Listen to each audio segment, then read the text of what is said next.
உடல் சோர்வாக இருக்குது, கொஞ்ச நேரம் வேலை பார்த்தாலே டயர்டாக இருக்குது அப்படின்னு நினைக்கிறவங்க டெய்லி ஒரு உருண்டை இந்த ராகி சிமலி சாப்பிடுங்க. இதில் அயன், கால்சியம், ப்ரோட்டீன் அதிகமாக இருக்கிறதுனால உங்களோட போன் டென்சிட்டியை இன்க்ரீஸ் பண்ணி உங்களோட சோர்வெல்லாம் இல்லாமல் எப்பயுமே புத்துணர்வாக வச்சுருக்கும்.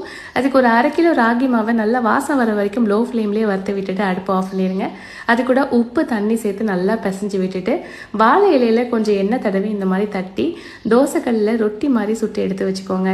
சுட்ட ரொட்டியெல்லாம் இந்த மாதிரி சின்ன சின்ன பீஸாக பிச்சு வச்சுக்கோங்க. இப்போது ஒரு கடாயில் வேர்க்கடலை, வெள்ளை எள்ளு, வாசத்துக்கு கொஞ்சம் ஏலக்காய் சேர்த்து நல்லா வறுத்து விட்டுக்கோங்க. இப்போது இது எல்லாத்துக்குமே இனிப்புக்காக நான் 3/4 கிலோ வெல்லம் சேர்த்துருக்கேன். இப்போ இது எல்லாத்தையும் பேட்ச் பை பேட்சாக நீங்கள் பிரித்து அரைச்சி வச்சுக்கோங்க. அரைச்சி ஒரு அகலமான பாத்திரத்தில் சேர்த்து எல்லாத்தையும் நல்லா ஒரு சேர கலந்து விட்டுக்கோங்க. கலந்து விட்டுட்டு கையில் கொஞ்சமாக நல்லெண்ணெய் தடவி சின்ன சின்ன உருண்டைகளாக பிடிச்சி எடுத்து வச்சிங்கன்னா அல்டிமேட்டான ராகி சிமலி உருண்டை ரெடி. ரொம்ப டேஸ்ட்டாக இருக்கும், ரொம்ப சத்தும் கூட. கண்டிப்பாக ட்ரை பண்ணுங்கள்.